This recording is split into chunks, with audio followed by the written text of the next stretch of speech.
Okay, welcome. Granby Public Library welcomes you to Mastering Habits for a Healthy Life. This is with wellness coach and nutritionist Anna Kazmierczak. This is our first program in our health and wellness series. It's sponsored by Granby Public Library, Friends of Granby Public Library, and Manageable Pieces.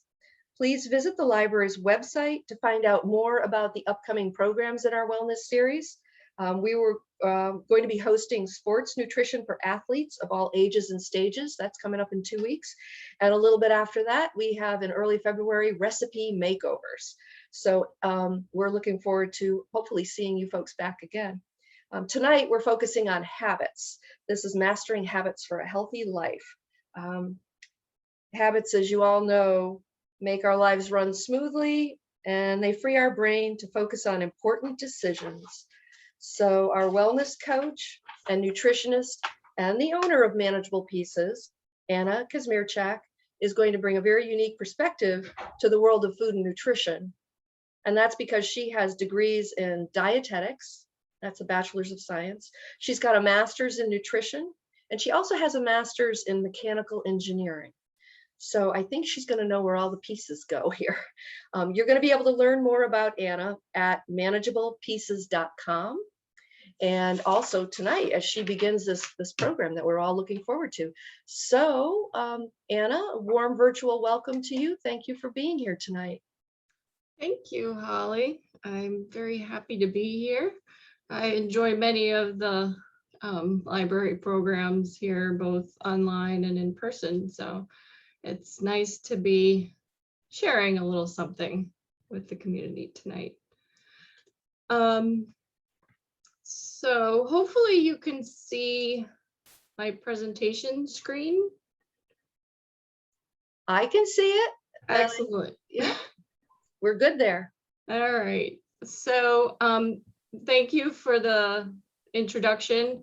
I'm not going to spend a lot of time going into my background beyond what Holly said, but I just wanted to sort of share a little bit of my philosophy. So my philosophy when it comes to food and healthy living is pretty simple. We get this one life, we should enjoy it. And I think we all deserve to do activities and eat food that actually bring us pleasure instead of punishing us for whatever reasons we think we should be punishing us. So I subscribe to the no diet philosophy and so on. I also try not to take myself too seriously. As you can hopefully see by my little introductory photo, if you want to see just how not seriously I try to approach life and eating, I invite you to join my Instagram account where I share the successes and disasters that come out of my kitchen, and including some backstories behind some of these pictures. But that's enough about me. Ooh. Let's talk about habits. My computer switched slides on me. So let's talk today. We're going to talk about habits, and I wanted to start by really talking about what a habit is. We tend to think of habits in sort of the general things. It's the things that make us put on weight when we're not paying attention. It's the things that make us reach for the chips when we're watching TV. But habits are actually particular processes, that's the engineering side, that are an integral part of our life. They actually make our life run smoothly. So what are they? In very specific terms, a habit is something that you do often, regularly, and often without knowing that you're doing it. And if you do know it, often noticing after you've already either started the action or after you've done it. So things that we do sometimes don't necessarily qualify as habits, but specific actions that you do on a regular basis with little or no thought do. So if you get up in the morning, put on your workout clothes and hit the treadmill without giving it a lot of thought, it's just something that happens. Alarm goes off, you get dressed, you get on a treadmill, you do your thing, and then move on to the next thing. That's a habit. If you have to think about it, getting on that treadmill, convince yourself to put on your workout clothes, and then drag your reluctant self to the treadmill to actually do the exercise, that isn't a habit. Because even though you may do this action on a regular basis, it is a very specific action. Because it requires so much thought and effort, it doesn't fit the definition of a habit.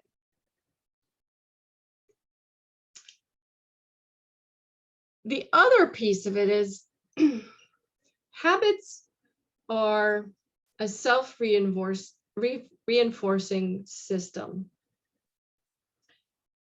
You've got the actions, you've got this repeat cycle, but they don't just happen in sort of magical way.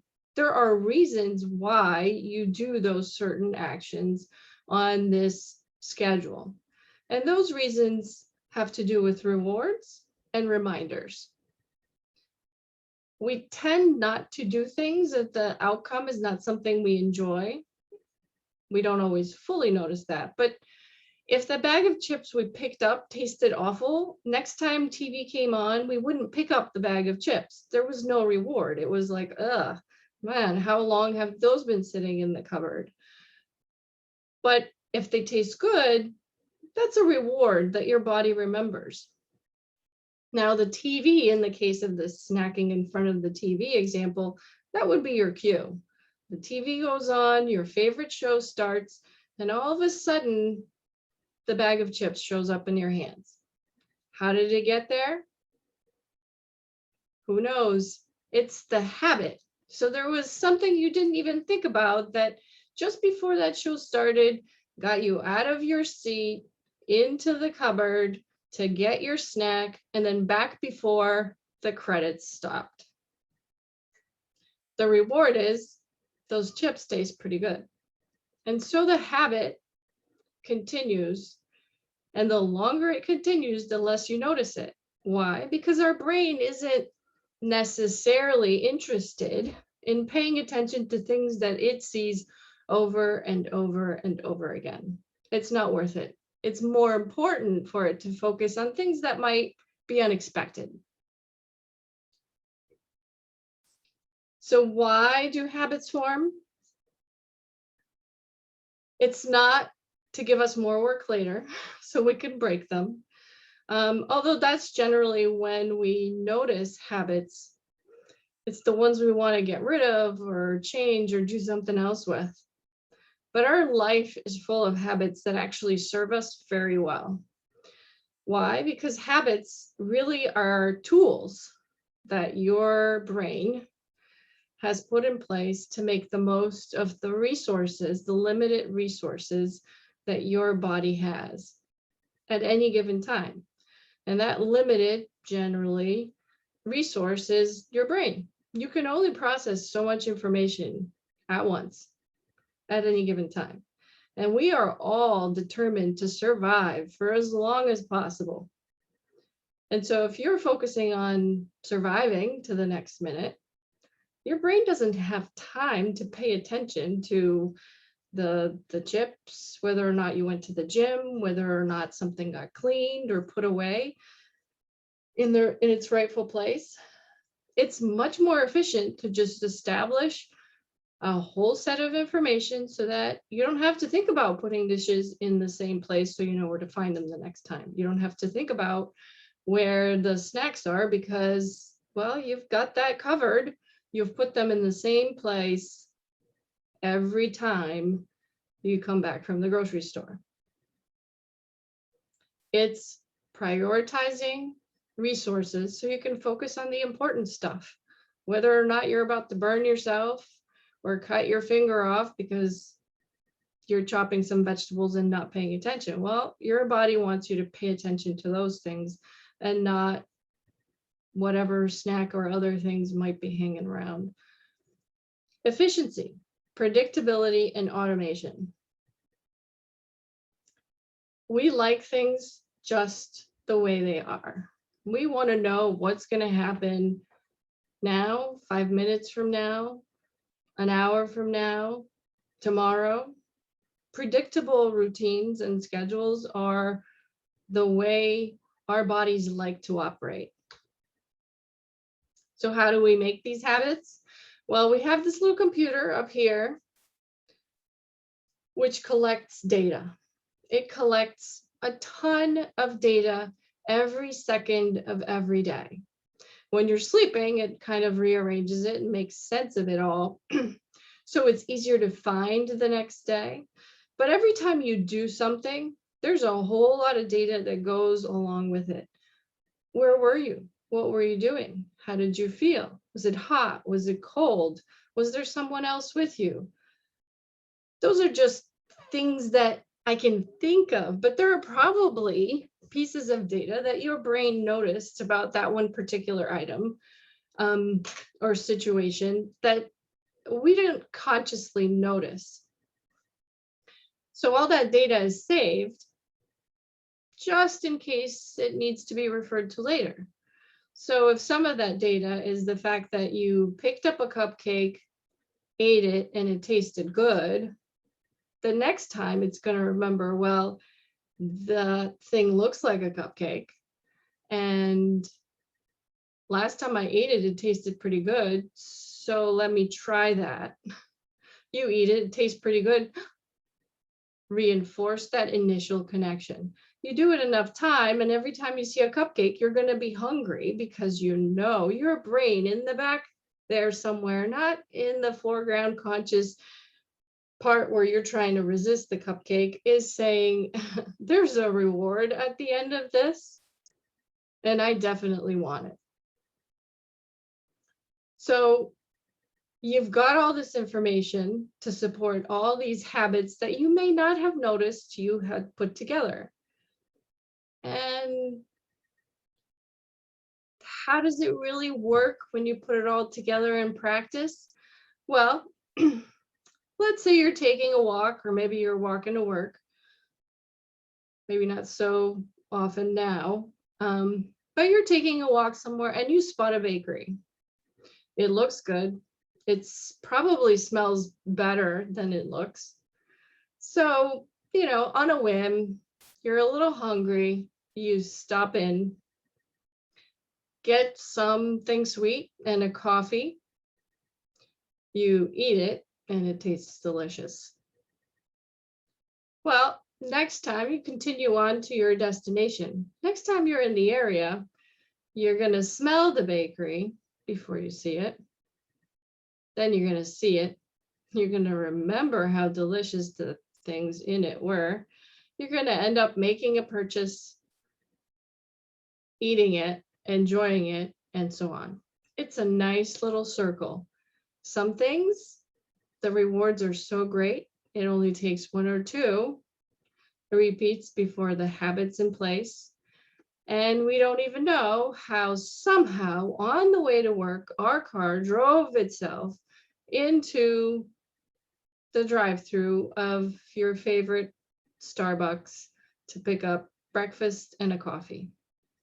Heck, you might not even be driving to work next time. You could just be driving by that drive-through and your car will park itself in that drive-through anyways. So, of course, we're all here actually to talk about, well, pretty much talk about how do we break these habits. Well, habits and change are actually 2 opposite ends of the spectrum. Habits like our life to stay just the way it is. That's why we have habits. Status quo is the best thing ever because it optimizes resource use and lets you focus on the important stuff. Change, on the other hand, is anything but the status quo. It's disruption.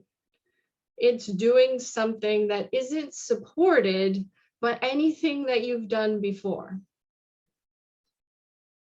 And that creates problems. Now, before I tell you some simple ways to actually kick some habits and make new ones, I want to point out one thing where a lot of us fail, and that is we think that if it's good for us, it should be easier to do, right? It's something you want to do on a conscious level. You want to make a positive change, whether it's working out more or eating better. So it should be easier, right, than something you don't want to do. Unfortunately, again, that's not how our brain works.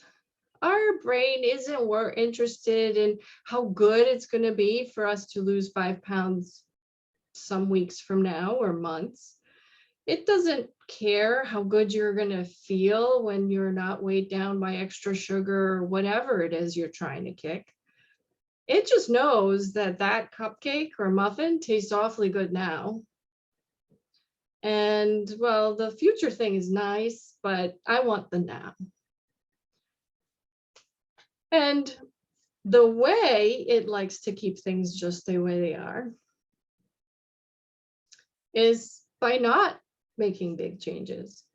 One of my favorite quotes that I want to share with you talks about why we struggle to make any kind of change, especially big ones, right? This is the new year, we're all making big resolutions.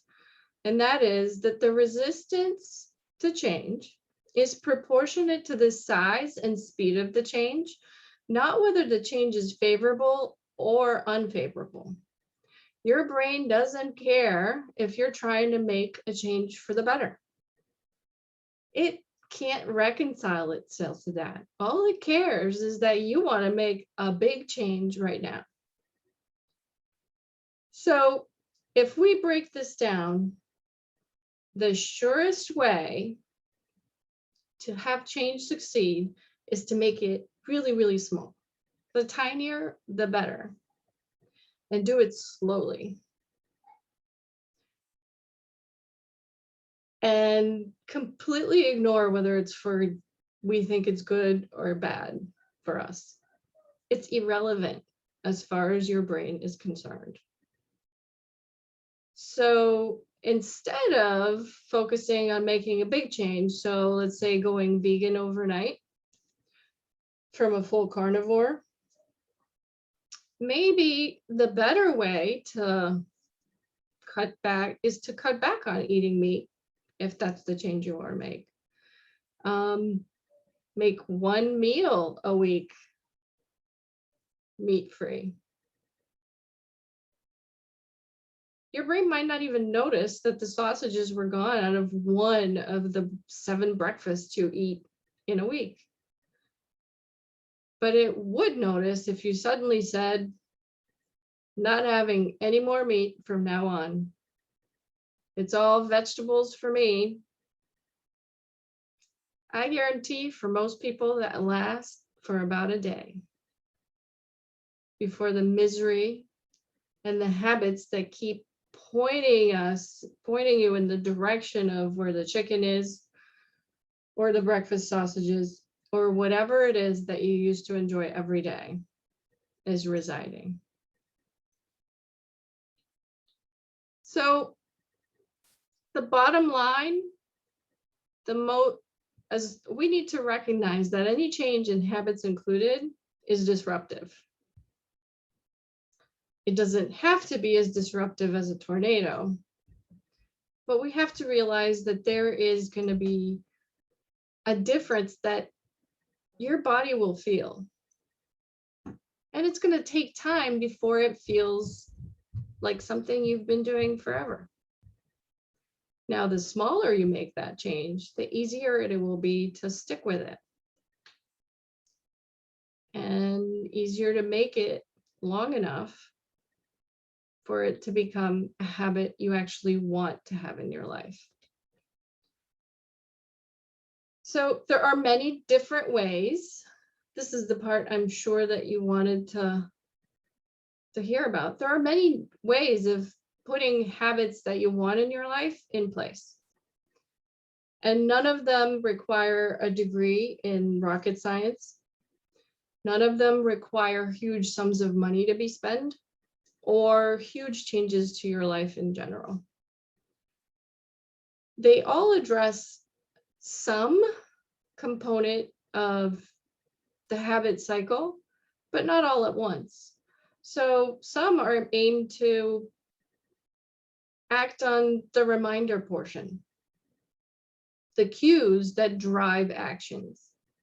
Some aim to disrupt the repeat part of it, or use any current repeats going around in your life to your advantage.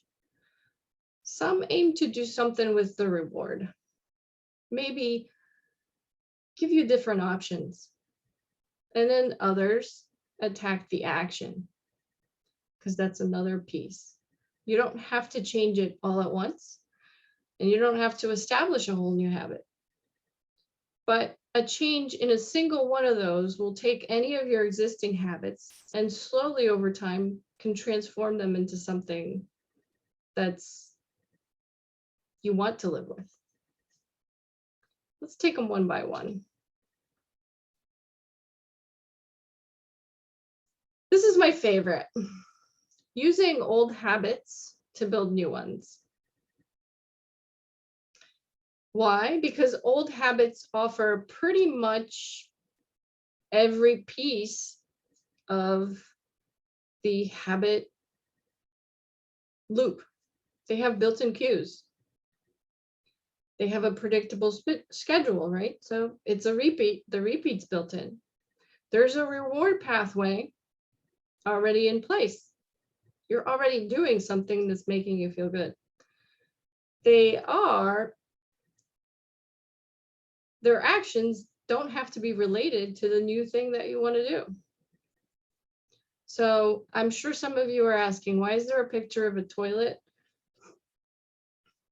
on my screen and a man doing push-ups? Well, say you wanted to improve your strength, but going to the gym is a big ask, whether it's time or, well, just motivation. There are other ways. You don't need weights and so on to become stronger. Push-ups are a very effective whole body weight training exercise. But how to make yourself do those push-ups, right? If you haven't done one in a long time, saying, well, I'm going to start doing 10 push-ups a day, maybe just asking a lot. Now, on the other hand, all of us go to the bathroom on a regular basis. It might not be like on a schedule, but your body has a built-in reminder that tells you, well, you got to go. So that's a habit you tend not to think about. And pretty much most of us could probably put one push-up together if we wanted to. So if you want to get stronger, don't know how to get started, you could say, well, every time I go to the bathroom, I will do a push-up right after, just one, not asking for 10 or 20 or any number other than one.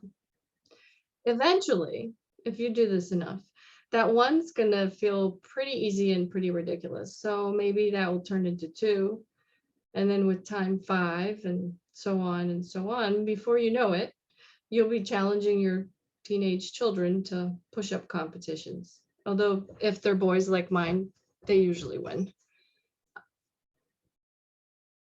You didn't make a big change, so your body didn't rebel. You didn't do anything, you didn't have to remember anything. All you had to remember was, well, after I go to the bathroom, I'm going to do one push-up. It could be up against the wall. It could be I'll do a squat. It could be anything. the push-up's not even my example. It was on a TED Talk. And the gentleman who gave that example, not only did he improve his push-ups to 20 after every time he went to the bathroom, but he actually lost 20 pounds. Not something he intended to do. That wasn't part of the exercise, but it had spillover effect, and it was just something that made him feel good. So if, the idea of dropping down on the ground and doing push-ups after using a communal bathroom at work skeeves you out, most of us brush our teeth twice a day. There's nothing that says you couldn't do some exercise or do an activity that will get you moving towards whatever goal you want to accomplish after you brush your teeth every time. It seems small and it seems a little ridiculous, but it works.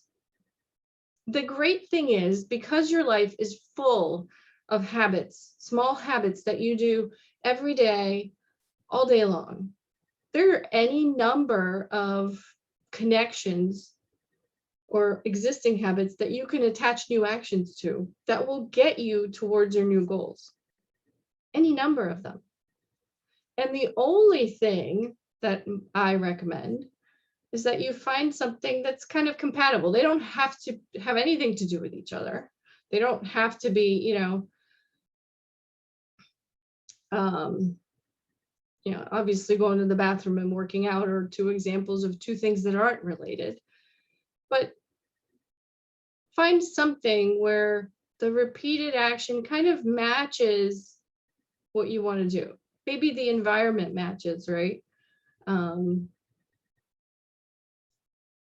there's really no relationship required.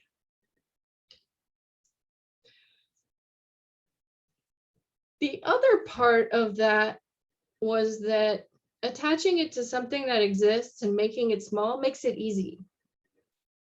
Because a lot of times we have these good intentions and we're trying to set up habits.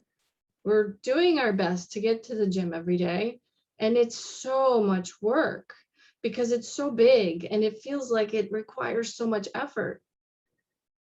And we come up, not always consciously, with a ton of reasons for not doing it. I had a really late night. I can't get up in the morning to go and work out. I'll do it tomorrow. Well, tomorrow never comes. And that's how a lot of resolutions and new habits fail. So the goal, whenever you're trying to do something new or make a change in habits, is make it so easy you can't say no. And by easy, I mean, like, instead of saying I'm going to floss my teeth every day from now on, because my hygienist has been on me for years, instead you say I'm going to floss one tooth. One tooth. That's all I'm committing to. I mean, come on, it takes a second. It's not a big commitment. With one tooth, you're not going to end up with drool all over your hands or your face. Common excuses for not flossing. But you get tooth flossed. And I know most of you are like, what is she talking about? And you're probably laughing behind your turned off cameras. But think about it. If you floss one tooth a day, most of us have in the vicinity of 30 teeth in our mouths. Over the course of a month, you're actually going to floss your entire mouth. Since you see your hygienist, right, once every 6 months, by the time you see her next time, you would have been able to confidently say that you have flossed your teeth, your complete mouth, 6 times, which is 6 times more than you were doing before. And as far as your hygienist is concerned, that's a win. And as far as your mouth is concerned, that's also a win, because that's 6 times more than you were doing before. It seems ridiculous when you say, I'm going to commit to flossing one tooth, but it's more than you were doing before. And you made it so easy that saying no is kind of more ridiculous than saying yes. And so you stick with it.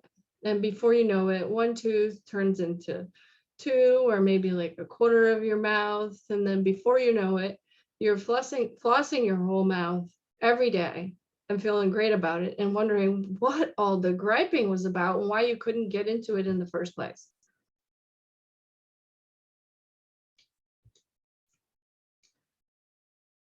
I mentioned rewards because we do operate on a reward system. We like things that taste good, sound good, smell good, and those are just the senses. We like to reward ourselves for doing good, thinking good, being good. We do operate on that. So unfortunately, sometimes those rewards get us in trouble too, right? We feel like, yeah, well, I'm going to reward I was so good today. I'm going to have this cupcake because I deserve a reward. I went to the gym and so on. And those rewards end up undermining our efforts to make a healthy change in whatever direction we want to move. But rewards don't have to be self-destructive. And because your habits and your brain operate on rewards, it ties all these actions with the rewards. We just have to get more creative, and we have to reward the work that we're doing. We don't have to wait for results. You don't have to have a party or a celebration or wait till you lose 20 pounds to buy yourself new clothes. You can reward the fact that you did something positive towards establishing your new habit every day. And something as simple as a check mark on a list works just as well for adults as it did for when you were potty training your toddlers, if you had children. We are not, as adults, immune to the sticker chart. We just don't use it as much. And visual rewards have a lot of power when it comes to keeping us engaged and continuing to perform these actions that will get us to the point where that habit is a habit. It's something you just do because it's a part of your life, and now it's working for you instead of working against you. The nice thing about those check marks too, they keep you honest. They tell you that, hey, I brushed my tooth today. I can check that off. And it feels good to keep yourself honest in your efforts and show that, you know what, some days are harder than others, but I keep doing it because I can feel the difference in my life. The other part of changing habits, putting new things in play in your life, is doing the right things for you. Because we tend to overcommit. We commit to so many things, and we commit to doing things that we think we should do instead of things that we actually want to do, because there's never enough room after the shoulds for the actual want to do. Unfortunately, should is the mother of all excuses. I should do this. I will start tomorrow. It's the easiest way to not get started on a project because there's always something more important, because should isn't a commitment. It's kind of like a, yeah, I'll get to it sometime when the stars align. Focusing on doing things that matter to you is important. That's not to say that, you know, things that others tell us maybe we should do are not worth doing. So let's say your doctor makes a suggestion that maybe reducing salt in your diet would really help your hypertension. That's a really good thing to do. But if you're doing it for the doctor, that's not going to keep you going. But there are ways to reframe that should into something you want to do. Well, maybe it's because if I bring that down, then maybe I'll actually have more energy to be able to play with my kids or grandkids, to go for a hike. I've always wanted to go on vacation, but dragging all this medication with me is, just too much work. Well, those are all valid reasons that may actually connect with you and speak to you for why you want to make that change. You don't have to do anything for anybody else. We're all responsible for ourselves, but it's easy to use others as an excuse. So when you reframe it and make it so that you're focusing on you, it's easier. Well, you take away your excuses and it's just that much easier to stick to it. And then, well, I said it takes time, right? Earlier. Well, the time comes along with the practice. The flossing 1 tooth a day, that takes practice. Eventually you get so fast at it that you can do a whole mouthful in a fraction of the time it would have taken you before you started flossing one. Practicing and actually doing things is more important than, how well you've done it. You don't have to be an expert flosser. Your push-ups don't have to be perfect, right? But if you do enough times, you're going to get it right. It's going to feel good and you're making a difference. Just getting up in the morning and getting up and going for your walk or going for a run, that's a win. It doesn't matter if you go a half a mile before you can't go anymore, or if you go a mile or 2. No one's keeping score, but it's more than you did before. And that's the part that matters. It's the practice, not the performance, when you're trying to make a habit change and make a change in your life. It also, the reason why it's more important is because we tend to give up when we set these lofty expectations and we can't quite match them, because our neighbor can run 3 miles. We don't know how long she's been doing it. We should be able to do it because we're about the same size. We're about the same age. Come on, I can do it. Anybody can run 3 miles. Well, maybe not. And so we get to a mile, we can't go anymore because our lungs are about to explode. And what happens is we never go for a run again. Instead, we should say, yay, I ran a mile, whereas yesterday I got nowhere, right? That's the sort of mindset we need to adapt in order to make New Year's resolutions, habit changes, or whatever change you want to make in your life last. So I threw a whole ton of information on you, which just makes perfect sense, and that I would now throw up a chart that has a ton of Post-its on it to say change is overwhelming. It is, but because there are so much information about change. Everybody has an opinion and everybody has a suggestion, but it's only going to work if it's something that matters to you, if it's something that fits your life. And you don't have to do it all at once. You don't have to take all my suggestions at once. You can just pick one.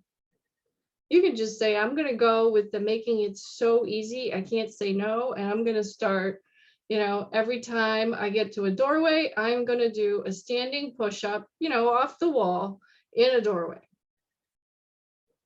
Right? You could say that because that's the one I want to remember and I just want to stick to it. Or maybe all you non-flossers are going to thought my story was so funny and are going to start flossing starting tonight. It doesn't matter, because as long as you take some action to move forward, you're going to be able to make those habit changes and make it work for you. So forget about the overwhelming. You don't have to do it all at once. You don't have to do it fast, because nothing is particularly hard if you break it down into small jobs. That's a Henry Ford. And it's true. When you look at something, whether it's a habit or, well, we're talking about habits. So any new habit you want to establish, if you're looking at what it is that you want to accomplish in totality, it can be insane. It's like, there's no way. How am I going to go from sitting on the couch or in front of a computer 8 hours a day to running a 5K in a couple of months? I mean, where do you even start? If you've never been a runner, where do you start? Well, you don't have to do a 5K tomorrow, but there are, I don't know, about a gazillion couch to 5K programs you can find for free on the internet. And they do exactly what Henry Ford said. They take this overwhelming going from couch to 5K and break it down into small jobs. Every day, you do something small. And at the end of the road, your 8 weeks, you're going to be running that 5K without dying at the finish line, which is where we want to get to. That's my presentation. You know, I ran through it fast. I wanted to give you opportunity to ask questions, because I know that there are some things in particular that you are interested in that I didn't cover. Anna, I'm sorry, I didn't mean to step on you right there, but I just wanted to say it was fascinating hearing you explain the simplicity of making the changes with these habits. And like Anna just said, we're welcome anyone to ask questions at this point. And I also, while she's got this screen up, I would just like to say that Anna will be back for, we're hoping, we have our fingers crossed, this is an in-person author talk on Sunday, February 27th at 2 o'clock at the Granby Public Library. So she's releasing a new book, and we're excited to have her with an author talk and a book signing at the library. Again, fingers crossed, we're going to get this pandemic business behind us. But just backing up a bit, I don't know, there was a lot going on in there, and a lot of what you said was hard to pare it down. Well, you made it very simple, and there were a few things that really, for those of you who know me, some of you folks know me, and actually I'm going to stop the video recording at this time because, well, if we have any other chit chat, we don't need to have that being published. So just bear with me for a second here.